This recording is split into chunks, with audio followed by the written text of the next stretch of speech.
Alors comme vient très bien le dire Sylvain, on est là pour vous présenter le travail sur le site de l'ATZ. Donc on va vous présenter notamment une nouvelle fonctionnalité qui permet d'aller voir les anciennes éditions, d'aller retrouver les anciens programmes. Donc là ici vous pouvez voir qu'on a la page d'accueil que vous connaissez un peu. Bon, on voit qu'il reste des petits to-do, des choses comme ça, mais vous inquiétez pas, quand ce sera en prod, ce sera joli. Euh, Il y a quelques petits bugs, mais je pense que c'est vraiment juste des trucs de données. On est sur un environnement de test. Il n'y a pas de problème. Vous voyez là, Baptiste, il est très beau. Pas de souci. Les titres, c'est des titres mis au hasard pour avoir des fausses données.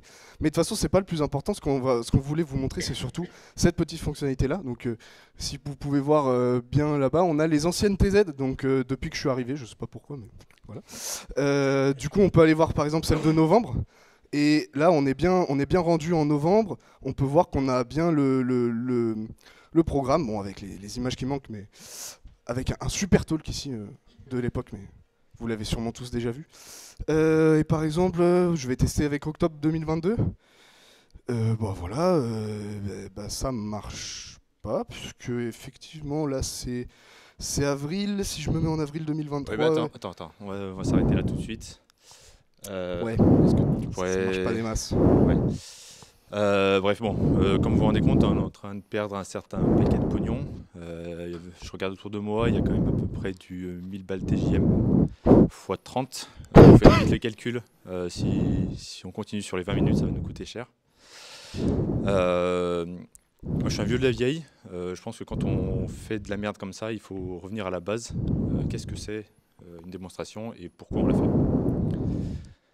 Euh, je- J'étais sur les anciens slides, pardon.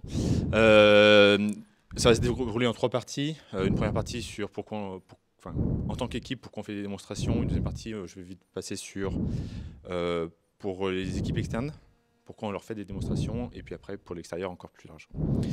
Et du coup, ça, c'est le genre de truc que j'ai entendu récemment. En fait, en deux semaines de sprint, on n'a pas grand-chose à démontrer. Ça vaut pas le coup de faire des démonstrations. Et en fait, mon point de vue là-dessus, c'est que si on regarde ce qu'on a fait par rapport à la veille, on n'a rien fait de fou.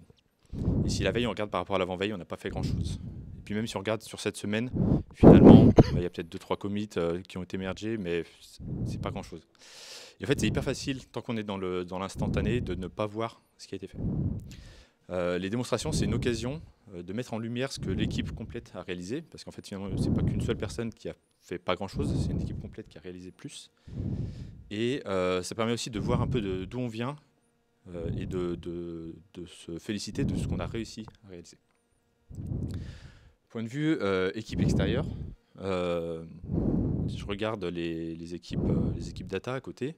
En vrai, ils servent à quoi? Et en vrai, même si on arrêtait de les payer, est-ce que ça changerait quelque chose? Et là, du coup, on arrive sur un autre symptôme, c'est que quand on ne fait pas partie d'une équipe, c'est très compliqué de savoir ce qui s'y passe vraiment.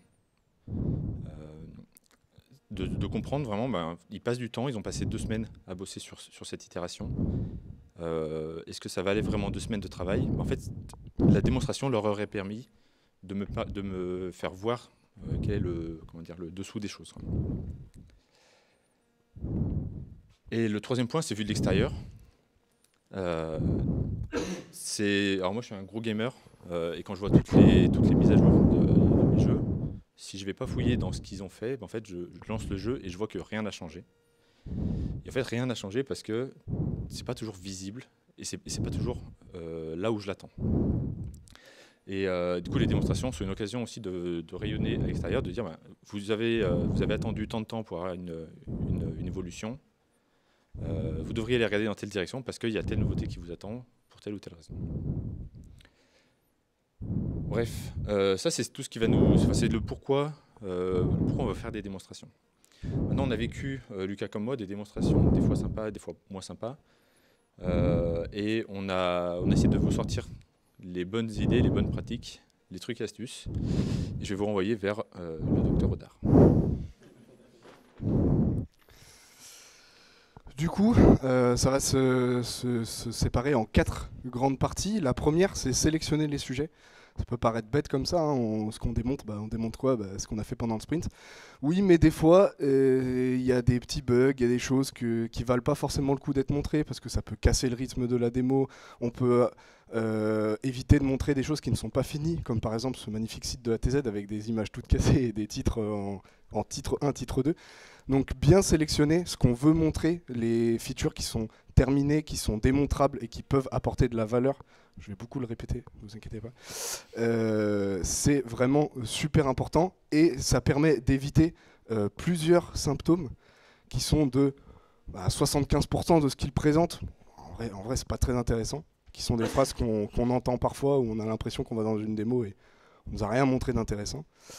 Voire même, j'aurais pu lire l'historique Git que j'aurais eu les mêmes infos. Donc voilà, si faire une démo, c'est juste arriver, lister les commits en disant alors le lundi 7, j'ai corrigé une faute d'orthographe. Je pense que vous êtes d'accord avec moi qu'on s'en fout un peu, quoi. Deuxième grande partie, préparer les démos. Alors ça c'est super large, mais ça demande beaucoup de choses dans une catégorie.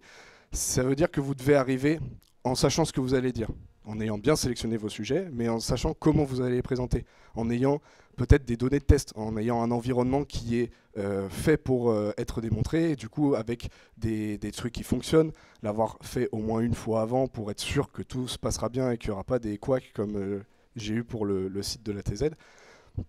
Ça peut paraître super bête parce que ça paraît logique, mais en fait, je sais pas vous, mais moi j'ai fait plein de démos où on arrivait dans la démo, on savait à peine ce qu'on allait présenter et on se retrouve à bégayer, pas savoir ce qu'on veut dire, avoir des démos absolument pas fluides et ce genre de choses. Et du coup, les symptômes que ça peut nous permettre d'éviter, ce que je viens de dire, c'est pas fluide. Si on prépare nos démos, on sait ce qu'on va dire, c'est tout de suite beaucoup plus fluide dans le discours. On n'a pas d'hésitation, on n'a pas de bégaiement, c'est quand même beaucoup mieux. Là, je m'emmerde. Bon, que quelqu'un qui n'a jamais pensé ça me jette la pierre. Ça arrive souvent. C'est malheureux parce que ça ne devrait pas arriver. Et si une démo est bien préparée, bien fluide, on perd vraiment ce côté ennui. Voire même, on aurait pu diviser le temps de la démo par deux. Pareil, c'est des choses qu'on entend, qu'on peut être d'accord sur certaines démos. Plus elle est préparée, plus elle sera fluide, plus elle sera agréable à écouter et plus on retiendra d'informations. S'adapter à l'audience. Point très important. Comme l'a dit Olivier au début, on peut faire des démos pour plusieurs audiences. On peut faire des démos internes à notre équipe, internes à notre entreprise, mais avec des profils différents des nôtres, donc soit d'autres équipes tech, soit des équipes business, soit du marketing, voire même des démos avec voire même des démos avec des clients ou des utilisateurs. Et évidemment, il ne faut pas leur montrer la même chose. Si on arrive vers les utilisateurs et qu'on leur explique qu'on a migré d'Express à Fastify pour gagner en performance, bon, je suis pas sûr que ça les intéresse vraiment, alors que si on leur explique que le site va plus vite et que ça leur permettra d'accéder plus rapidement à leur application et que l'interface soit plus réactive, c'est la même information, mais elle est dite de manière différente et c'est super important en fait quand on fait une démo parce que des termes un peu techniques, ça peut perdre des gens non techniques et à l'inverse, quand on parle à notre équipe tech, elle a peut-être juste plus envie de savoir qu'est-ce qu'on a fait concrètement, comment on s'y est pris et qu'est-ce que ça apporte plutôt que purement le résultat. Et c'est à ce moment-là qu'on peut parler de choses plus techniques et rentrer un peu plus dans les détails. Donc les symptômes que ça corrige, je comprends rien à ce qu'il raconte, dans l'exemple de l'utilisateur qui ne comprendrait pas forcément du jargon tech. Et à l'inverse, si on reste trop évasive et qu'on présente ça à des équipes techniques, on peut avoir des gens qui se demandent comment ça fonctionne au fond, plutôt que ce qui existe maintenant. Dernier petit point, tout n'est pas visuel. Alors moi je suis un développeur front, donc tout ce que je démontre c'est visuel, mais on n'est pas là pour dire qui c'est les meilleurs. Mais quand on est développeur back, qu'on fait une nouvelle route super cool qui ramène plein de données et qui permet d'avoir un front 10 fois plus réactif, machin, et qu'on n'a pas encore fait le front, bah, ça peut quand même être sympa de le montrer, de le présenter. Et pourtant, bah, c'est pas facile et on peut avoir peur de se dire oui, mais si j'arrive, que je projette mon terminal, que je fais requête curl et que j'ai un gros JSON qui s'affiche, personne ne va rien comprendre, et même ceux qui comprennent, c'est lourdingue, c'est pas très intéressant. Mais en vrai, c'est vraiment quelque chose qui peut apporter de la valeur, c'est vraiment quelque chose de très important là-dessus. Je vais prendre un exemple qui est arrivé à Olivier. Il y avait un développeur back qui avait fait une route pour récupérer toutes les randonnées de l'appli, ce qui n'était pas possible avant. Lors de la démo, le front n'était pas encore disponible pour faire ça, mais il y a eu une démonstration vraiment purement terminale avec une requête curl pour montrer que avant on avait je sais pas, les 10 premières ou quelque chose comme ça, et là on pouvait récupérer toutes les informations d'un coup, ce qui était une grande avancée en vrai, même si elle n'était pas visible sur l'interface, et du coup ça vaut vraiment le coup de le montrer. Donc les symptômes qu'on peut revoir, c'est les non-tech ne veulent pas voir un gros JSON. C'est vrai, mais en même temps, ça peut leur montrer qu'il y a beaucoup de données, et on peut aussi le montrer de manière différente si on utilise un Postman pour que ce soit plus visuel, ou des petits trucs un peu rapides pour montrer en base de données, pour avoir des tableaux, des choses comme ça. On peut s'en sortir pour montrer la même chose, mais de manière un peu plus visuelle. Ça, c'est ce que pourraient se dire les gens si on montre pas ce qui est pas visuel, justement, parce que nous, c'est facile. Moi, dès que je fais un bouton, je suis applaudi parce que c'est génial. Ça me permet de faire tellement de choses. Mais en fait, moi, mon bouton, il fait qu'appeler un truc côté back, et ce serait bien de présenter ça aussi. Et c'est la même chose que la semaine dernière, parce que, bah oui, on peut faire des sprints où visuellement, il n'y a pas grand-chose qui change. Il y a des améliorations dans le code, des choses comme ça, qui peuvent valoir le coup d'être démontrées, mais qui ne sont pas visibles, et donc il faut quand même le faire, trouver des moyens, soit directement avec des requêtes curl et des choses comme ça, soit avec des trucs plus visuels, si on en trouve la possibilité. Bon, je vous ai présenté les 4 grands points. Nous, dans nos discussions avec Olivier, c'est un peu ce qui est ressorti dans les choses que nous, on appréciait dans les démos et qu'on trouvait être cool pour avoir des démos plus fluides et plus cool à écouter. Mais on avait plein d'autres choses à vous montrer, et on n'a plus trop le temps. Du coup, je vais laisser parler Olivier et son art d'aller vite pour vous présenter quelques petits tips en plus un peu rapidement. Yes, je vais vous speedrun la fin. C'est une façon de vous donner des petites billes en plus sans trop m'attarder. C'est qu'un début. Et en vrai, je vous invite après coup à aller encore plus loin. Mais celle-ci, on ne vous les fait pas payer, c'est cadeau. La première, pour aller plus loin que juste préparer des démos ou de sélectionner des sujets, les scénariser. Alors bien sûr, on n'est pas des acteurs, mais se mettre dans la peau d'un utilisateur qui va prendre l'application, qui va ouvrir le site web, qui va utiliser votre service et raconter une petite histoire de ce qui va lui arriver ce week-end quand il va s'en servir. Ça fait toujours plaisir à entendre. De plus en plus, on fait des démonstrations à distance. J'ai vécu une super démonstration où le développeur dit ok, bon, il était chez lui, il captait vachement bien. Du coup, c'est un autre collègue qui dit bon, je vais prendre la démonstration pour lui, sauf qu'il n'est pas préparé. Il lance un build, ça prend du temps. Il lance, il clique sur le bouton, il ne se passe rien. En fait, la personne n'avait juste pas mergé son code. Bref, en fait, ça aurait pu être hyper facile à corriger avec une photo faite en amont ou une petite vidéo au cas où, et puis une petite vidéo que tu poses sur un drive et que tu donnes les droits à ton équipe, ça coûte pas bien cher. Le focus sur les cas implémentés, et Lucas l'a super bien fait au début. Je ne sais pas si vous avez vu combien de temps il a passé sur des choses qui n'étaient pas faites, qui étaient mal faites, qui étaient à faire, et tellement peu de temps sur une vraie fonctionnalité qui a été apportée. Et ça, c'est des choses que je vis mais à chaque démo, et c'est hyper frustrant de dire mais dis-moi ce que tu as fait, dis-moi ce que tu as apporté comme valeur, c'est ça que je veux voir. Le reste du temps, tu perds mon temps. Bref, se focuser sur les trucs qui fonctionnent, les trucs qui ne marchent pas, on sait que vous allez le corriger, on sait que vous êtes bon pour ça, il n'y a pas de problème, on avance. Et le dernier, et ça c'est peut-être le plus dur, c'est de pratiquer la pirouette. Parce que malgré toutes les préparations, malgré toutes les répétitions, malgré tout ce que vous pouvez imaginer, spoiler alerte, il y a un truc qui va mal se passer. Et pour ça, il faut être prêt à faire n'importe quoi, à sortir un tableau blanc, à montrer son téléphone à la webcam, en essayant de pas trop trembler, en espérant que ça focus bien pour pas que ce soit trop flou. Et même, n'hésitez pas à demander à votre auditoire de fermer les yeux et d'imaginer des choses. Vraiment, c'est mieux que de juste dire « Bon, ben, on n'a rien à vous montrer du coup, c'est à l'autre équipe de présenter. » Voilà tout ce qu'on voulait vous raconter. Nous, ça fait 1 an qu'on en parle de ce truc-là, donc on a eu le temps de faire mûrir un peu le sujet. Et à 1 semaine, je crois, de vous présenter ça aujourd'hui, il y a Pascal Martin qui a écrit un article sur son blog où il vous raconte à peu près la même chose. Donc ça me fait plaisir de vous annoncer qu'on vient de vous faire perdre 20 minutes. En vrai, je vous invite vraiment à le regarder, à le lire, parce qu'il rentre dans son expérience à lui qui est un bon complément à ce qu'on voulait vous partager. Avant de terminer, moi ça me tenait à cœur de vous parler de ce que c'est les démonstrations, parce que ma première expérience professionnelle s'est terminée sur un truc assez marrant aujourd'hui, mais à l'époque ça me faisait moins rire. Quand j'ai démissionné, le dernier mois j'ai passé beaucoup plus de temps à faire croire que je travaillais et beaucoup moins de temps à travailler.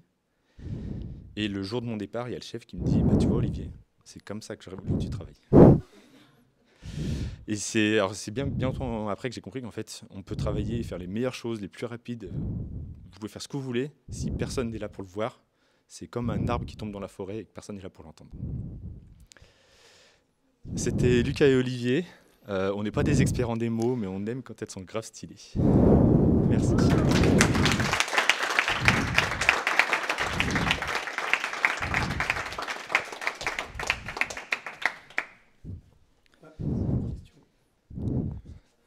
Il y a des questions.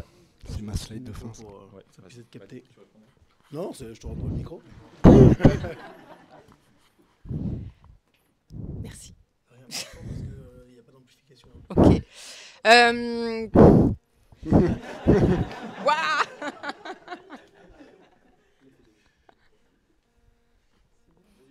C'est bon? Vas-y. Ah, ok. Question sur le rythme. Est-ce que si on n'a pas de valeur apportée, en évolution, est-ce que c'est judicieux de maintenir une démo pour, comme tu le disais, des démos, on n'a rien à dire. Bon, est-ce qu'on se dit, on fera une démo quand on aura apporté de la valeur? Moi, je pense que... Alors, je pense que c'est quand même très subjectif, mais je suis plutôt d'avis de... Le plus important en démo, c'est quand même de montrer quelque chose et de montrer quelque chose qui a de la valeur. Si on fait une démo pour rien montrer, je suis pas certain qu'elle soit nécessaire. Après, c'est vrai qu'aujourd'hui, avec les méthodes Scrum où dans l'idée, on est censé faire une démo par semaine, on peut avoir tendance à du coup faire des démos peut-être un peu inutiles. Moi, je suis d'avis que mieux vaut démontrer quand on a quelque chose à démontrer et le faire bien et que les gens soient au courant et sortent pas d'une démo en ayant l'impression... je pense que ça peut presque avoir l'effet inverse où si on démontre rien, on va avoir l'impression qu'on fait encore plus rien que si on n'avait pas démontré. Donc personnellement, je pense pas que ce soit nécessaire. Si vraiment tu n'as rien à montrer, rien à rajouter. Mais mon petit truc, c'est quand même de me dire, si tu as une équipe de 5-6 développeurs qui ont bossé 2 semaines, je pense qu'il y en a au moins un qui a fait un truc. Sinon, si on arrêtait... Ouais. Sinon, si on arrêtait de les payer, est-ce que ça changerait quelque chose?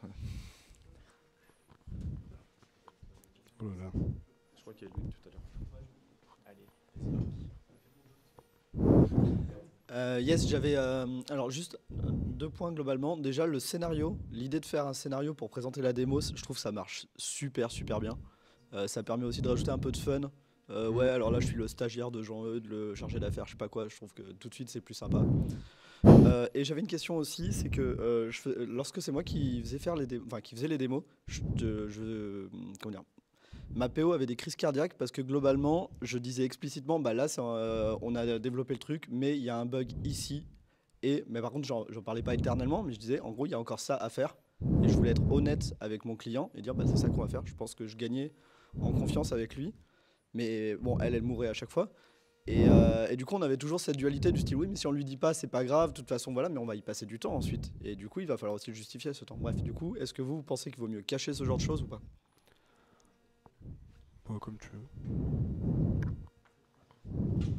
Ouais, je pense que la transparence, bon, je ne vais pas vous l'apprendre ici, mais c'est quelque chose d'hyper important. Maintenant, est-ce que c'est le moment de le dire? En démonstration, les gens sont venus voir ce qu'il y a de nouveau et ce qu'il y a d'intéressant.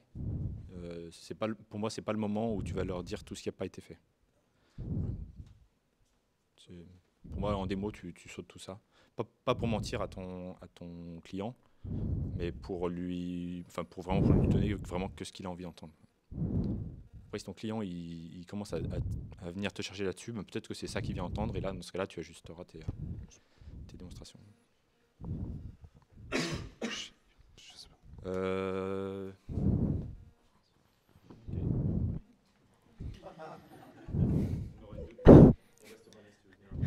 Il y a un combat de micro.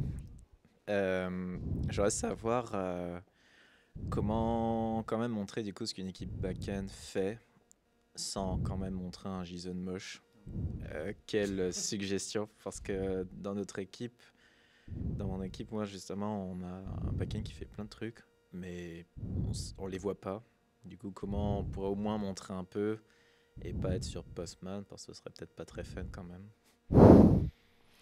Bah, après, je pense que c'est pas tant montrer du JSON moche qui est problématique que essayer de passer 4 heures dessus en essayant d'expliquer ce qu'il fait.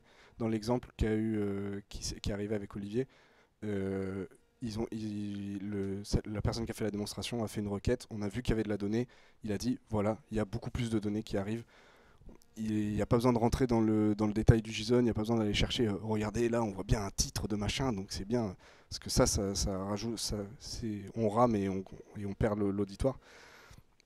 Mais après, sur des méthodes différentes, je pense que limite, il y a certains clients de base de données qui peuvent être plus visuels que juste de faire une requête curl ou ce genre de choses. On n'a pas exploré à 100% ce genre d'outils, mais je pense qu'il y a mille et une solutions pour rendre ça visuel. Et le principal, c'est de ne pas passer par ramer en essayant de prouver qu'on a fait quelque chose, alors que juste si on voit qu'il y a plein de données, bah voilà, c'est fait. Avant, on avait 10 résultats, maintenant on en a 250 000. On a montré ce qu'on voulait montrer, quoi.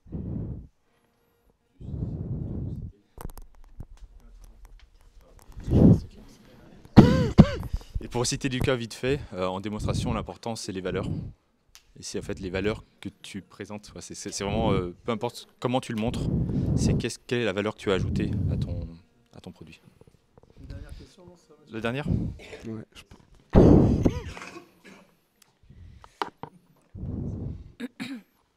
Ma question, c'est est-ce que vous avez déjà pratiqué des démos ciblées? J'entends par ciblé, c'est en fonction de qui vous invitez, vous adaptez votre façon de faire votre démo.